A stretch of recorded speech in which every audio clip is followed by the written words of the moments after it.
где же брать рунические монеты? Погнали, расскажу. Масочка! Очень часто в последнее время мне стали задавать один и тот же вопрос. Где же брать рунические монеты? Ведь сейчас они действительно очень актуальны. Но кто еще не собрал полный комплект шмоток Асгарда и собирает рунические монетки именно на вещь? Кто-то еще не собрал все сезонные гарды, копит монетки, покупает гарды, становится сильнее. Ну и как вы знаете, появились у нас кирпичики, рунические камни, которые помогут улучшить сезонные гарды с 7 по 15 уровень, которые тоже в сезонном магазине можно приобрести за рунические монеты. Поэтому у игроков, у большинства, не у всех, катастрофическая нехватка именно рунических монет. Поэтому все спрашивают, где же брать. Вот у тебя есть, где ты их берешь, что ты с ними делаешь, что ты покупаешь и так далее и тому подобное. Шмотки, ребятки, я делал, не знаю, не один месяц. Долгие месяцы собирались рунические монетки на шмотки. Выкупались. Также и гарды. Эти гарды собирались, я думаю, годами. Сезонные. И асгардовские появлялись, мы их выкупали тоже за рунические монеты. Вы должны понимать, самое главное в этой игре не спешить. За месяц, за два, даже за три вы не соберете полный комплект шмоток. Конечно же, есть волшебная кнопочка, правый верхний угол. Здесь есть невероятно крутой пак с руническими монетами. Там за 3 бакса вы сможете приобрести 4 миллиона, потом еще за 5 баксов, по-моему, можете приобрести 6 миллионов, потом за 10 – 10. Все очень легко и просто. Потратив несколько десятков долларов, вы приобретете несколько десятков миллионов рунических монет. И, конечно же, сможете купить те же самые шмотки в разы быстрее. Но вы должны понимать, что здесь игра у нас идет не на скорость. Вы можете, в первую очередь, конечно же, я рекомендую покупать гарды, особенно на крепостях, поскольку основную прибыль рунических монет дают все-таки крепостя. Мы сейчас к этому перейдем. Поэтому в первую очередь покупаем гарды на крепостях, качаем, потом покупаем шмотки. Конечно же, пытаемся улучшить их до 12 сначала, потом до 15. Про это все я снимал видеоролики, как играть Асгарды, где брать рун монеты и многое-многое другое. Сейчас мы с вами посчитаем, я вам расскажу, где же на самом деле брать рунические монеты и кто является основным спонсором рунических монет, да и рунических камней в том числе.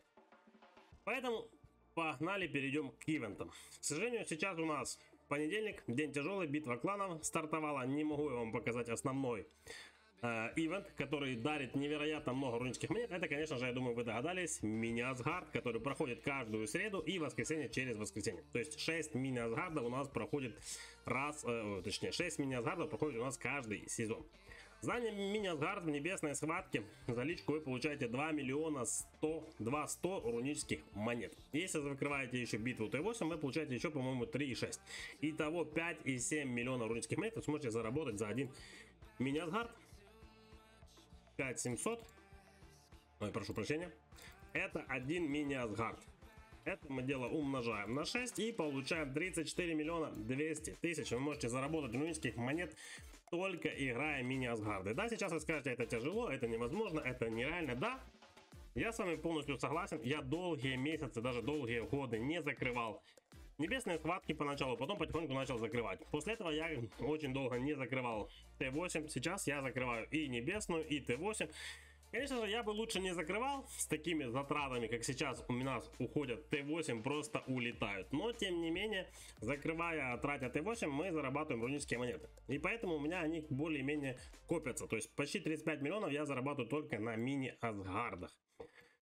Сказать, что это затратно, я не знаю. Я на минике Асгарде мы не играем Т7. То есть я клепаю там 3, 4, 5, 6, Б, Т8. Дальше, то есть на клепку я трачу только ускоры и осколки души. Где наши? Вот, осколки души я трачу и трачу, конечно же, ускорение на клепку. Дальше, уже дальше я трачу и ресурсы на исцеление тех же Т8. Я трачу и ресы, и ускоры в энном количестве. Но по соотношению я, конечно, ни разу не тестил. Очень интересно будет даже самому потестить. Я когда-нибудь посчитаю, сколько я потратил на то, чтобы наклепать Т8, сколько я потратил на мини-асгарде ускоров ресурсов и всего остального на того, чтобы отлекать этих Т8. И потом приравняю эти затраты к количеству Т7, которых я мог бы наклепать и слить на Асгарде. И примерно прикинем, насколько выгодно. Если соотношение небольшое, то есть если вы за меня, Асгард, допустим, тратите 20-30 БТ7, а я трачу 5 БТ8, и по ускорам, и по ресурсам это выгоднее, чем Т7, ну Т8, мои затраты Т8 выгоднее, чем ваши Т7, то я бы рекомендовал вам тоже переходить на Т8, выносить топов с башен, на секунды, на 2, на 3, на 10 занимать башни, зарабатывать медальки. И на Т8 вы достаточно очень быстро закроете и небесную схватку, и битву Т8. И сможете заработать ни много ни мало, сколько? 34 200.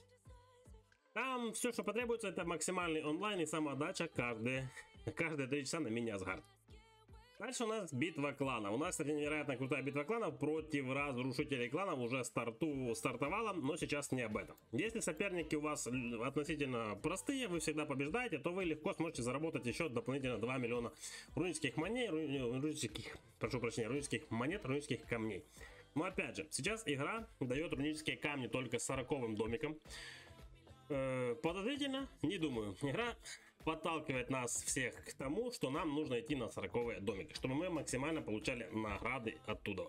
Ну и, конечно же, в небесной схватке клановой тоже дают рунические камушки, но дают не всем, дают только тем, кто находится в кланах в Лиге Асгарда.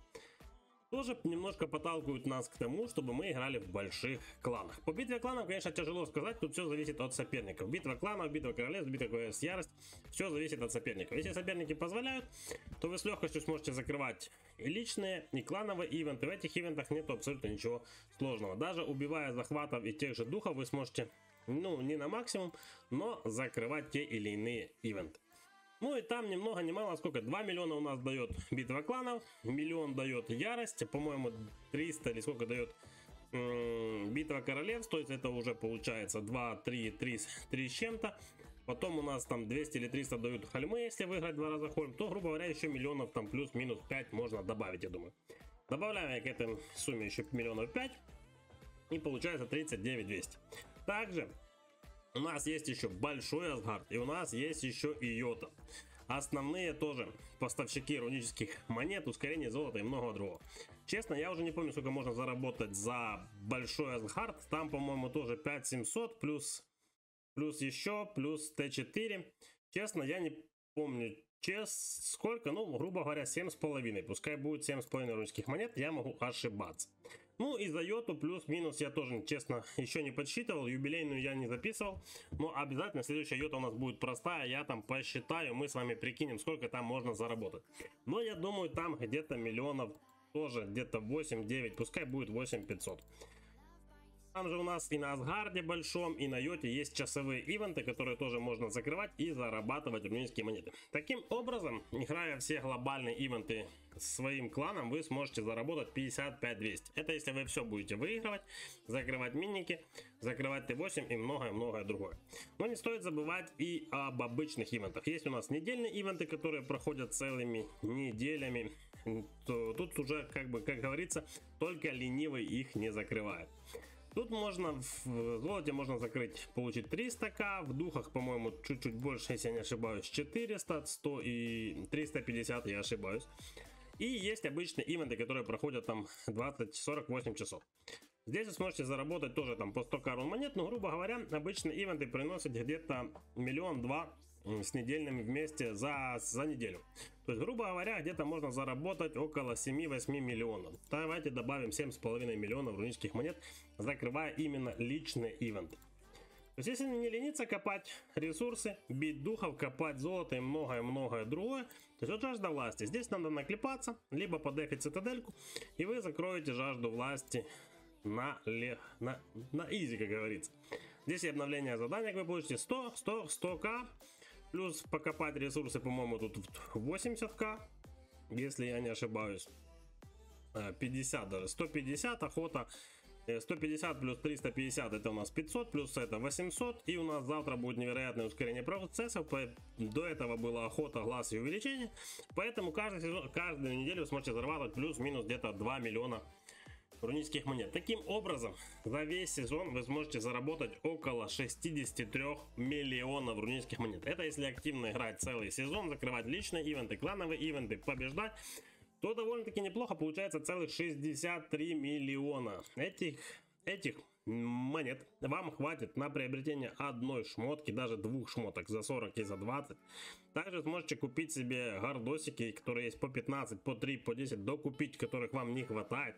Ну и остаток вы можете приобретать уже рунические камни, качать гарды, становиться сильнее. Ну или возможно покупать энку, бить вождей и становиться сильнее. Тут уже выбирайте, решайте сами. Самый, скажем так, эффективный и быстрый способ получения рунических монет — это, конечно же, мини-асгарды. Поэтому, если вы играете на ловушке, это будет делать достаточно сложно, поскольку все замки сейчас в Асгарде играют только по башням. С появлением кирпичиков асгардовских очень актуально стала игра по башням. Поэтому, если вы играли оборону, закрыть вам будет невероятно сложно, поскольку вас никто просто бить не будет. Поэтому ищите кланы, объединяйтесь, вступайте в большие, вступайте в средние. Попробуйте играть на башнях, закрывать личные клановые ивенты. И становиться все сильнее, сильнее и сильнее. И именно там вы будете зарабатывать те рунические монеты. Самое главное в нашей любимой игре Vikings War of Clans — не спешить. Эта игра не на скорость, уж поверьте. Мы собирали эти шмотки годами. Еще годами теперь мы будем собирать рунические и азадовские кирпичики, качать гарды. Это перспектива на долгие-долгие годы. Шмот качали мы сколько? Год или даже больше, я не помню. Почти год качали шмот до 15 уровня. Теперь годами будем качать гарды. Поэтому все, кто пишет, что нереально это сделать, все реально, поверьте, все реально. Мы все в свое время собирали, делали, покупали шмотки долгими месяцами, сезонами, целыми сезонами собирали по 20 миллионов, по 30, за раз в 2 сезона покупали шмотку за 40 миллионов. Сейчас ситуация немного попроще, поскольку появились невероятно крутые паки, поэтому кто самый нетерпеливый, можете дорваться, приобрести себе вот такую замечательную матреху и выкупить себе сразу же шмотку. А шмотки добавят вам значительно в игре, уж поверьте, шмотки того стоят.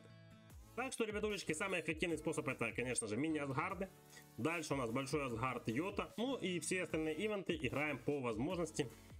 Клановые зависимо от СОПа, ну а личные в зависимости от свободного времени. Так что, как говорится, чем активней вы будете, тем быстрее будете развиваться. Ну а сами для вас буду я вас просто плей-фою развлекать, показывать, что у нас да как. Всем большое спасибо за внимание, счастья, здоровья, всем пока.